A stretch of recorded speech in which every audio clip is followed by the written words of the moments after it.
Bueno, muy buenas a todos. Es un placer tenerlos un día más en el canal de Entendiendo la Fisiología Humana. El día de hoy vamos a hablar ya en nuestra tercera clase sobre fisiología renal, sobre los mecanismos regulatorios de la función renal. Utilizaremos nuestra bibliografía de confianza, que es el Tratado de Fisiología Médica en su 14ª edición de Guyton y Hall, su capítulo 19 específicamente. Cabe destacar que esta clase será un poco más corta, pues este tema es un poco más compacto a comparación de los anteriores. Dentro de las cosas que veremos están los mecanismos renales implicados en la regulación de la presión arterial y cómo estos tienen una función dominante a largo plazo para este mismo dilema, la presión arterial, para tratar de mantenerla en niveles óptimos. Algo a recordar es las funciones de los riñones, que el primer video lo mencionamos, que se encargan de regular la presión arterial, pero no abundamos mucho en esto. Pero es importante saber las bases de todo y ya las tenemos. Sabemos que los riñones controlan o mantienen un estado homeostático sobre lo que son los volúmenes hídrico y electrolítico en el cuerpo, haciendo que un exceso de los mismos pues sea excretado y una carencia de los mismos pues sean ahorrados, para decirlo de una manera, son reabsorbidos con mayor eficacia. Los riñones van a tener dos tipos de controles para la presión arterial, una a corto plazo y otro a largo plazo. Pero a corto plazo depende más de la activación del sistema nervioso simpático más que de ellos independientemente. Una activación del sistema nervioso simpático puede generar diversas acciones en los mismos, que en videos pasados fueron comentadas, pero agregando una más que me parece que no se mencionó en los videos de la primera clase, es que una activación del sistema nervioso simpático puede estimular las células yuxtaglomerulares para hacer una secreción de renina. Esta renina, posteriormente, gracias a es la enzima que se va a encargar de convertir al angiotensinógeno en angiotensina 1 y ya en los pulmones esta angiotensina 1 viaja hacia los pulmones, aunque se encuentra en varios lugares del cuerpo, la enzima convertidora de angiotensina, para convertirla en angiotensina 2, que es un componente vasoactivo bastante fuerte. Permite aumentar la presión arterial con bastante rapidez, y así mismo su rapidez de aumentar la presión arterial, pues así es su brevedad en el cuerpo, pues solamente dura de 1 minuto a 2 minutos estando activa, pues hay muchas angiotensinasas que se encargan de degradarla. Pero cabe destacar que solamente en este 1 minuto, 2 minutos que dura en su tiempo de vida útil, por decirlo de una manera, pues logra llevar la presión arterial hacia unos niveles óptimos. Pero vuelvo y digo, esto es más por una activación del sistema nervioso simpático.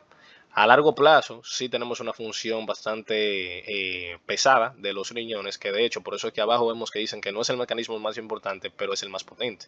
¿Por qué dice que no es el más importante? Debido a que ya los riñones, en el momento en el que entran a trabajar, a tratar de resolver el problema, es a las varias horas o incluso hasta días.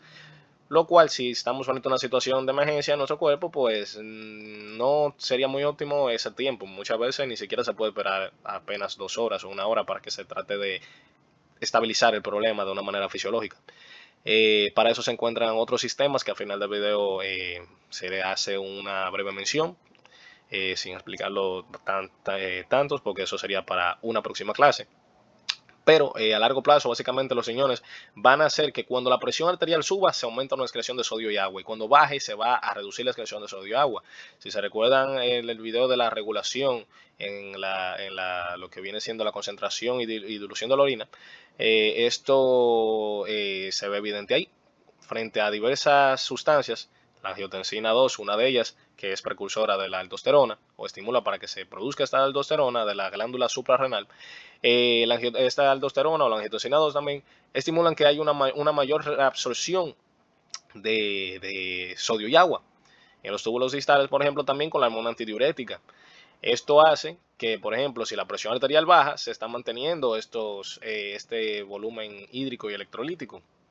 A su vez, el sodio, el cloruro de sodio, bien dicho, permite o aumenta más, estimula más que la presión arterial suba, debido a que primero permite que se estimulen las zonas del cerebro que estimulan a la sed. Y esto hace que bebamos más agua y entonces el volumen hídrico suba y a su vez la presión arterial se estabilice. A su vez, la reabsorción de cloruro de sodio pues va a hacer las mismas funciones que vendría siendo como si ingerimos alimentos con sal, que más adelante explicaremos que para aumentar la presión arterial, es más, la sal, la ingesta de sales, aumenta de una mejor manera la presión arterial. Más adelante explicaremos todo esto a detalle. Es importante saber que, bueno, frente a un aumento en la ingesta de agua y sal, que también fue presentada una gráfica en videos anteriores sobre esto, no está específicamente, pero un aumento en la ingesta de agua y sal pues va a tender a aumentar la presión arterial. Pero ¿qué pasa, los señores? También frente a un aumento en la ingesta de agua y sal, un aumento en los mismos, si o sea, si se están sobrepasando los umbrales de lo que realmente se está necesitando, pues este exceso que se tiene de agua y sal, los riñones se encargarán de excretarlos debidamente mediante la ausencia de diversos estímulos antidiuréticos, los cuales permitan que se excreten mayor volumen de agua y sal, haciendo que salga una orina más diluida y también obviamente va a salir con más cantidad de sales, pero en esencia va a haber mayor excreción de estos productos y va a hacer que la tensión arterial vuelva a su punto de equilibrio, que es una presión arterial media de 100 milímetros de mercurio.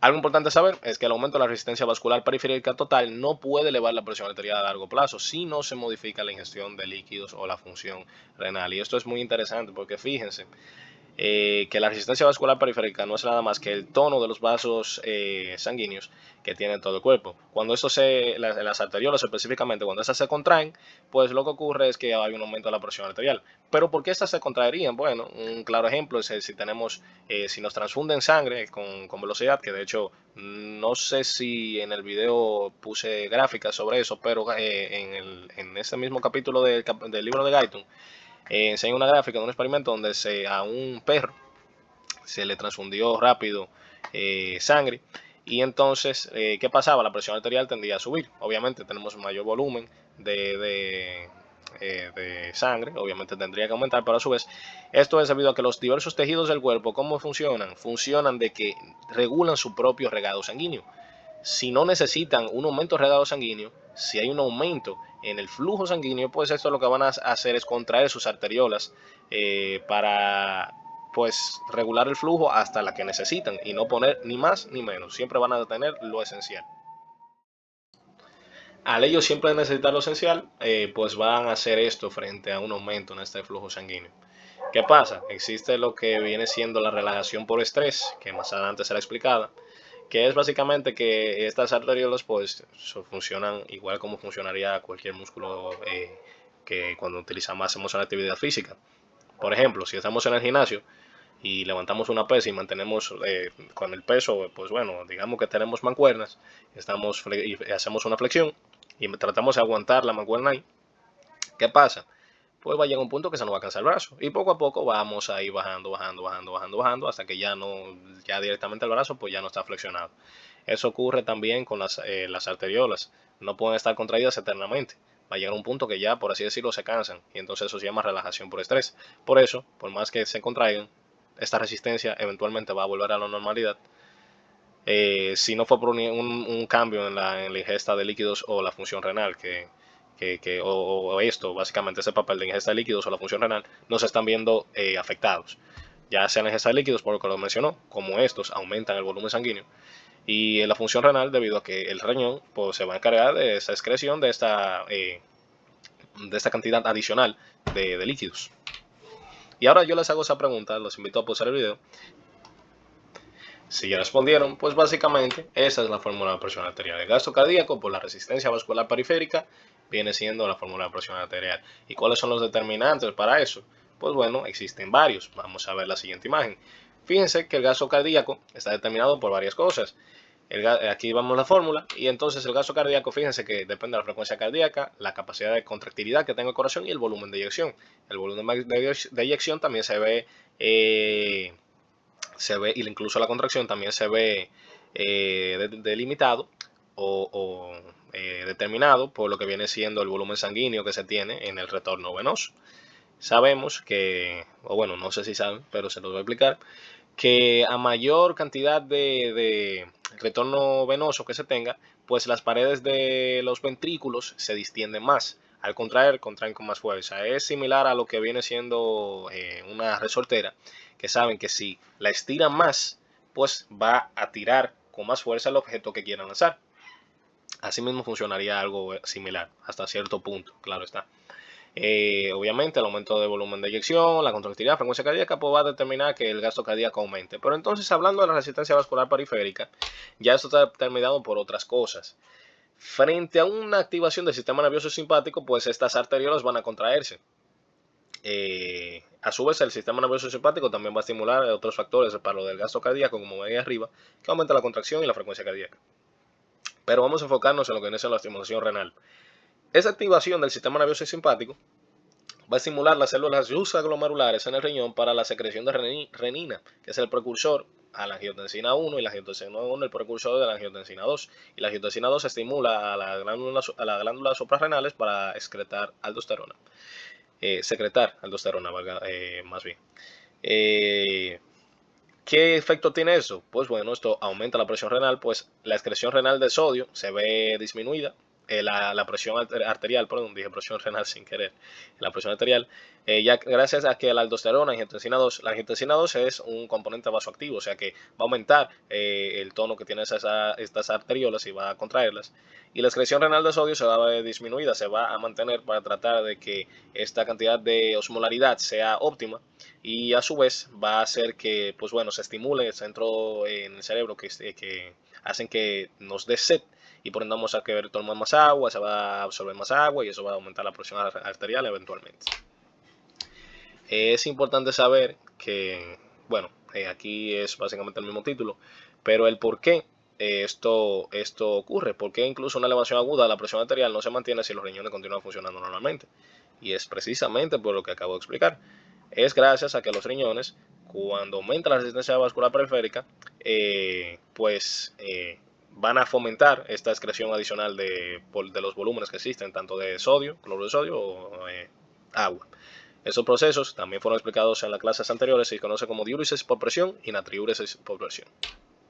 Que vamos a hacer una explicación gráfica sobre lo que quiero dejar dicho, que miren, frente a un aumento en el volumen de líquido extracelular, también va a haber un aumento en el volumen de sangre, sobre un volumen en la presión de llenado circulatoria media, un aumento en el retorno venoso, por ende un aumento en el gasto cardíaco.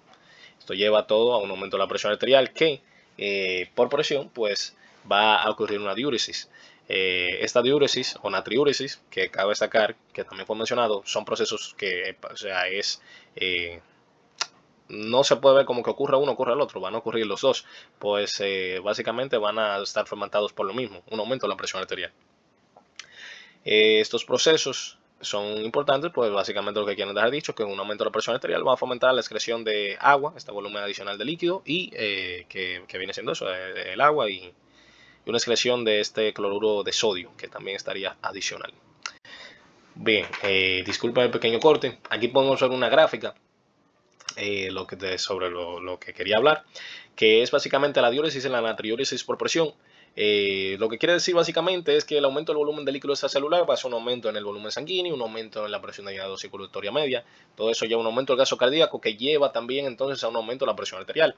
Ese aumento de la presión arterial estimula muchas cosas, ya sea a nivel del riñón, que vamos a explicarlo específicamente, y también a nivel sistémico completo, pero enfocándolo en el riñón, pues esto va a hacer que haya menos reabsorción de agua y sodio, ya sea porque va a haber una menor producción de la hormona antidiurética, que esto es gracias a los osmoreceptores de la neurohipófisis.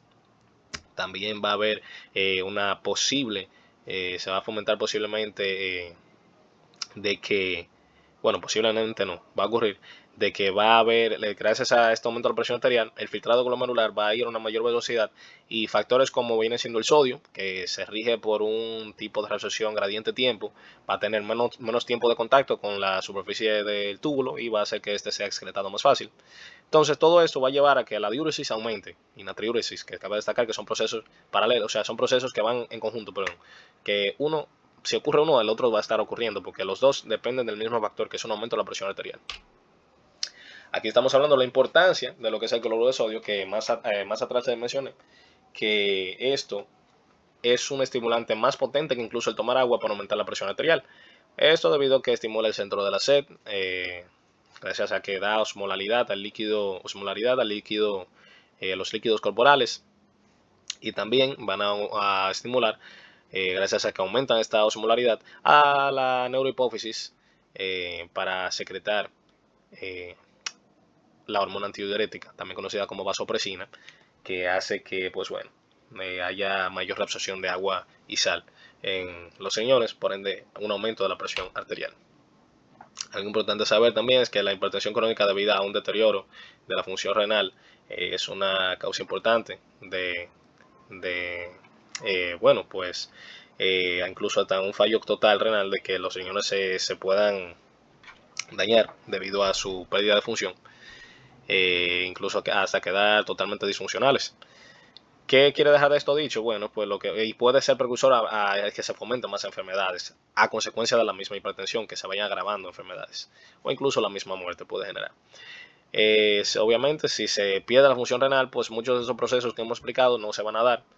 Y incluso la pérdida de la función renal, al igual que muchas otras partes del cuerpo, es algo fisiológico. De hecho, en Guyton se menciona, que en videos pasados dijimos, que a partir de los 40 años se pierde cada 10 años el 10% de nefronas funcionales. Es decir, que a partir de los 40, ya cuando tengamos 60 años, tenemos el 20% de nuestras nefronas, según Guyton, las que eran funcionales, tenemos 20% menos, y así cada 10 años, 10 años, 10 años. Ya si llegamos a una edad bastante mayor, pues esa función se va a ver muy disminuida, lo que haría a cualquier persona más susceptible a padecer de enfermedades de cardiovasculares relacionadas con la presión arterial, como puede ser la hipertensión, que en los tiempos actuales, que se siguen muchas dietas altas en sales, es algo que es bastante común debido a este estilo de vida, o alimentación más bien, y incluido también el estilo de vida, que están fomentando que esto ocurra. Esto puede llevar a que esta hipertensión haga que el corazón tenga un exceso de trabajo, lo cual desencadena cardiopatías coronarias, insuficiencia cardíaca e incluso la misma muerte.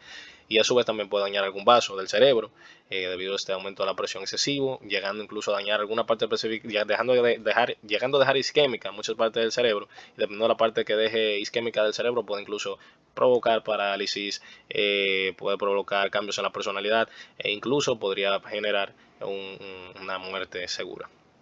También la hipertensión va a lesionar los riñones, que aunque tienen el reflejo miógeno, pues existe la relajación por esta vez, que ya fue explicada, y eventualmente va a dañar muchos capilares sanguíneos, probablemente en el riñón, haciendo que las nefronas pierdan la función cada vez más y más rápido.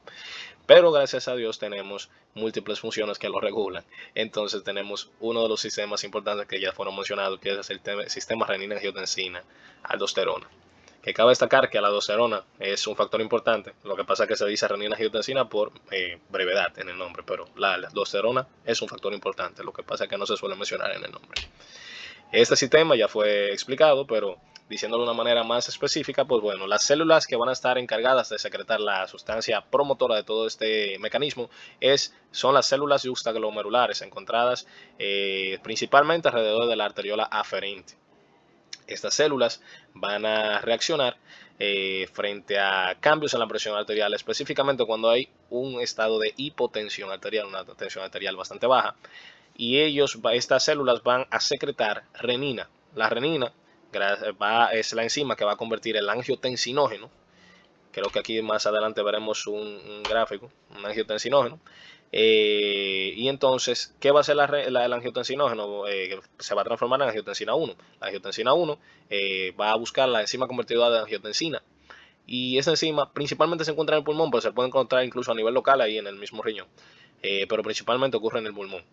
Y esa se va a transformar en angiotensina 2, componente que ya mencionamos múltiples veces sus funciones. En resumidas cuentas, va a aumentar la presión arterial mediante el estímulo de las arteriolas sistémicas, y a su vez también va a estimular, junto con la aldosterona, que esta de hecho la angiotensina 2 va a estimular que se secrete aldosterona por parte de la glándula suprarrenal, y va a hacer que se reabsorban mayores cantidades a nivel de túbulo distal de sodio y agua. A su vez podemos ver aquí en este gráfico cómo ocurre todo el proceso. ¿Y qué pasa? La angiotensinasa es algo que inactivaría la angiotensina 2, que por eso es que no tiene mucho tiempo de vida útil, por decirlo de una manera. Pues las angiotensinasas son las que van a encargarse de degradarla, y que solamente puede durar activa unos 1 minuto o 2 minutos. Ahora, les hago otra pregunta más y quisiera que pausaran el video para responderme eso. ¿La renina tendrá una actividad entonces vasoactiva? Viendo este gráfico podremos decir esto. Si ya pausaron el video y respondieron, pues la respuesta es que no, por supuesto que no. La renina va a ser una simple enzima que va a transformar el angiotensinógeno o sustrato de renina, que también se conoce con ese nombre, a angiotensina 1. Incluso la angiotensina 1 tampoco va a ejercer una función. La angiotensina 2 será la que ejercerá la función. Esta será la que tendrá una actividad vasoactiva. O sea que la renina realmente no tiene una actividad vasoactiva. Queremos ver otro resumen donde explica más detallado todo. Les invito a que puedan pausar el video, porque ya realmente lo explicamos 2 veces con esto. O sea que les invito a pausar el video para que puedan tener esto en mente, si este les ayuda a verlo mejor. Y es importante el saber que la angiotensina permite un control a largo plazo de la presión arterial, gracias a que esta va a controlar las arteriolas eferentes en el riñón, aumentando la filtración glomerular. A su vez, pues bueno, van a hacer que los capilares peritubulares, que son los que surgen a partir de las arteriolas eferentes, el flujo dentro de estos sea más lento, y por ende también la presión dentro de estos baje.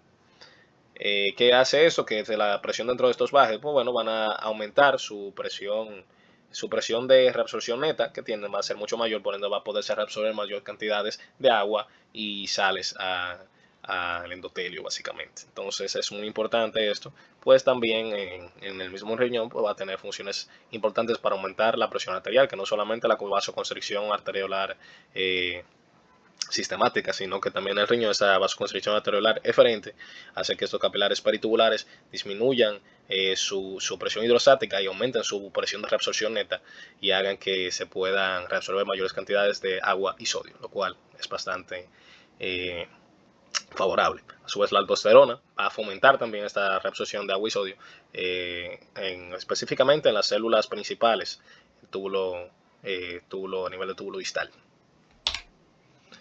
Aquí podemos ver otro pequeño gráfico sacado también del libro de Guyton, donde vemos que el aumento de la ingesta de sal va a aumentar el volumen extracelular, va a aumentar la presión arterial. Entonces la renina y la angiotensina va a generar un descenso en la retención de sal, o sea, un descenso en la renina y angiotensina. Va a hacer lo contrario a lo que hemos visto hasta ahora, o sea que va a retenerse menos sal y agua, por ende el retorno del volumen extracelular va a disminuirse, va a ser más normal y la presión arterial se va a volver otra vez a la normalidad. Eso básicamente lo contrario a lo que tendríamos en estos casos, pues la angiotensina, cabe destacar, la renina se va a presentar, que es el precursor de todo, frente a situaciones de hipotensión, tensión baja, presión arterial por debajo de lo que se debería tener. Entonces, cuando se tiene lo contrario, pues lo que se tendría que suprimir estos que subirían la presión. Por ende, una disminución de estos va a disminuir la excreción de agua y sal, por ende, una mayor excreción. Si ocurre la inversa, pues es lo mismo que ya habíamos visto hasta el momento. Que tiene básicamente un pequeño resumen de eso que le digo, de que este sistema, renina-angiotensina, va a devolver los niveles de la presión arterial prácticamente a la normalidad, pues es bastante acertado en cuanto a esto.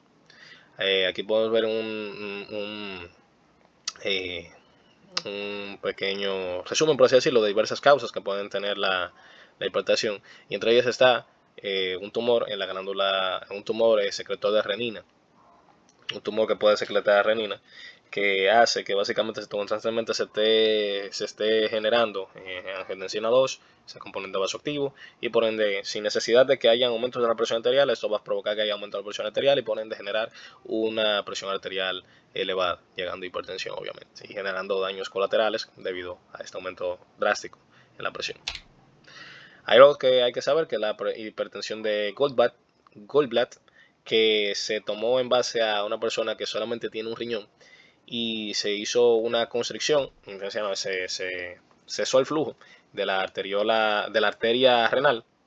¿Y qué hizo esto automáticamente? Tenemos que pensar que las células supraglomerulares van a estar dentro del riñón. Esos cambios en la presión pues van a fomentar ese cambio en la presión dentro del riñón, va a fomentar a que se entienda en el riñón, por decirlo de una manera, de que estamos en un estado de hipotensión. ¿Qué se va a hacer? Se va a empezar a secretar renina, la renina va a transformarse en angiotensina 1 para posteriormente llegar a angiotensina 2 y posteriormente subir la presión arterial. Fíjense en la gráfica como en el momento que se hace la constricción de la arteria renal, empieza a subir drásticamente la presión arterial sistémica, muy drásticamente. Fíjense que empieza a aumentar drásticamente junto con la secreción de renina. Aumenta drásticamente cuando se contrae. Esto, luego de que se libera, pues bueno, se vuelve a los niveles normales Pero el punto de este aumento de la presión arterial es por eso, porque se entiende que se tiene que subir. Eso puede ocurrir en varias patologías, como una estenosis de arteria renal, que va a generar que se esté haciendo este estímulo de producción de renina constantemente, debido a que se cree que está en un estado de hipotensión, que realmente es una realidad para el riñón en sí, porque técnicamente sí estará en un estado de hipotensión, porque no estará pasando la cantidad de sangre óptima que se necesita para el riñón, que en sí viene siendo el 22% del gasto cardíaco, que es lo que corresponde que debería llegar. Es importante saber que esta hipertensión causada por riñones enfermos que secretan la renina crónicamente causa bastantes muertes, y es de las cosas más frecuentes de presión arterial relacionada con ancianos. Normalmente esto suele ser bastante común y suele pasar. Es la enfermedad isquémica renal parcheada, que básicamente es que ciertas áreas del riñón están isquémicas. Y esto pues se entiende, o sea, eso lo que hace básicamente que esas zonas, pues como el riñón pues tiene bastantes renfronas, pues tienen bastantes células glomerulares por dentro. Estas zonas que estén isquémicas van a entender que es una hipotensión arterial, lo que va a ocurrir y desencadenar otra vez el sistema de renina-angiotensina, aldosterona, y aumentando la presión arterial drásticamente. Por ende, esta enfermedad isquémica renal parcheada genera esto, que no se diferencia mucho de la hipertensión de Goldblatt en términos planteándolos como el efecto que tienen y lo que se está teniendo, porque básicamente aquí se estaba entrando en un estado de isquemia hasta cierto punto, porque se estaba cesando el flujo sanguíneo renal. O sea que básicamente viene siguiendo el mismo tipo de secuencia. A su vez, existen otros tipos de presión arterial, hipertensión arterial, perdón, que van de la mano con otros factores, como puede ser la hipertensión en la parte alta del cuello, causada por la coartación aórtica, hipertensión en la preeclampsia, toxemia del embarazo, también conocido, hipertensión neurógena y causas genéticas de hipertensión. Existen múltiples factores. Aquí sí les mencioné algunos, simplemente para que lo tuvieran pendientes.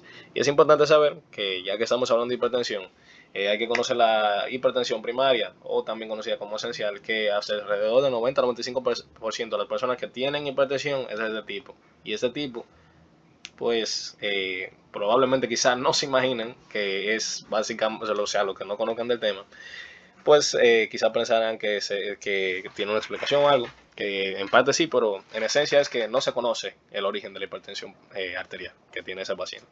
O sea que a ciencia cierta no se podría decir, es por tales motivos que el paciente tiene. Se podrían sospechar algunos, pues se han encontrado diversos patrones que tienen esas personas, y por eso fue que mencioné hace un momento lo de que el estilo de vida actual fomenta mucho la generación de esta hipertensión debido a las dietas que se tienen, ese estilo de vida sedentario que se está acostumbrando a tener, y precisamente todo esto puede desencadenar en obesidad, y la obesidad se relaciona con esta hipertensión primaria, con esta generación de hipertensión. Obviamente aquí podemos ver que el aumento excesivo del peso, que es la obesidad que habíamos mencionado, y la vida sedentaria van a presentar un papel importante en este aumento del gasto cardíaco. Por ende, este aumento de la presión arterial, la activación nerviosa simpática va a estar bastante aumentada, las concentraciones de angiotensina 2 y aldosterona van a estar van a estar aumentadas dependiendo de la gravedad del caso, y el mecanismo de natriuresis por presión estará alterado, y los riñones no excretarán las cantidades que necesitan de sal y agua para llevar la presión arterial a unos niveles óptimos. Ahora vamos a un pequeño resumen sobre ya todos estos mecanismos que mencionamos, que vemos una pequeña gráfica que los invitaría a frenar el video para que pudieran ver los distintos mecanismos. Aquí se mencionan unos cuantos que anteriormente no hemos mencionado, pues no son competentes para la parte del riñón, pero un poco más adelante voy a aplicar un poquito a estos sistemas, no muy a fondo, pues como le dije, pertenece ya a otro video que vendrá próximamente. Hablando de los mecanismos de control de presión arterial que ocurren rápidos, en segundos o minutos, obviamente a los cuales los riñones no tienen participación aquí, por lo que ya les mencioné, y es que existen mecanismos de retroalimentación por varios receptores, como los senos carotídeos, por ejemplo, en las arterias carótida interna, en la arteria carótida común, perdón, en la carótida común, justamente en la bifurcación que tiene, que tenemos una dilatación de esta arteria y tiene unos varios receptores, los cuales, como indica su nombre, van a medir presiones, y estos se encargarán de regular los cambios de la presión arterial para tratar de que se mantengan unos valores óptimos. este mecanismo no es del todo bueno a largo plazo, pues ¿qué pasa? Los vasoreceptores, por así decirlo, se acostumbran a las presiones arteriales, van a regularlas en un primer instante, pero si se siguen manteniendo en niveles constantes de que se tiene este aumento y este aumento y este aumento o esta disminución constantemente, pues ellos se acostumbrarán a esa presión arterial y ya no reaccionarán a esta tensión arterial o presión arterial cambiada. También existe el mecanismo de isquemia en el sistema nervioso central, que es bastante importante, aunque no es de los primeros que se activa, porque ya esto es cuando se entra en un estado de isquemia, lo cual pues es como para tratar de regular lo que quizás los vasoreceptores no lograron hacer. Y tenemos un mecanismo de quimiorreceptores, porque también en la arteria carótida y en distintas estructuras, distintos vasos más, tenemos sensores quimiorreceptores, más bien dicho, específicamente en la carótida común, justamente también en su bifurcación tenemos lo que viene siendo el corpúsculo carotidio, que es un quimioreceptor que se encarga de medir niveles tanto oxígeno como dióxido de carbono, y esto pues deja en claro pues que también estará el regado sanguíneo en base a esta cantidad de oxígeno y dióxido de carbono que se encuentre en la sangre. Un mecanismo bastante importante para el control de la presión arterial. Bueno, aquí se explicaban cómo estos iban trabajando, pero básicamente en el caso de los vasoreceptores, pues son mecanismos nerviosos que se combinarán para provocar la constricción de las venas y transferir sangre hacia el corazón. Pues sí, la capacitancia venosa, que no lo expliqué con anterioridad, es que las venas sirven como reserva para cuando se necesita una cantidad de sangre extra. Cuando se necesita, pues estas se contraen y sacan esta sangre, por así decirlo, guardaban, y se aumenta el gasto cardíaco. Por ende, podría aumentar la presión arterial, o debería aumentar la presión arterial. También se aumenta en cuanto a lo que viene siendo otros mecanismos, se aumenta la frecuencia, la contractilidad cardíaca para mejorar la capacidad de bomba del corazón, y también se provoca una constricción arteriales periféricas para aumentar la presión arterial. Ahora hablando de los mecanismos que actúan en muchos minutos, ahí tenemos entonces la parte del mecanismo rápido de los riñones para la generación de un control de presión arterial, que es el mecanismo renina-angiotensina, que ya fue más que explicado.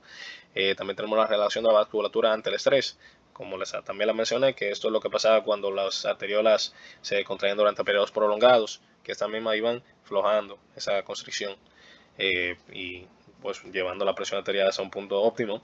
Y también tenemos un desplazamiento de líquidos a través de la pared de tejido capilar, que entran y salen de la circulación para ajustar el volumen de sangre según sus necesidades.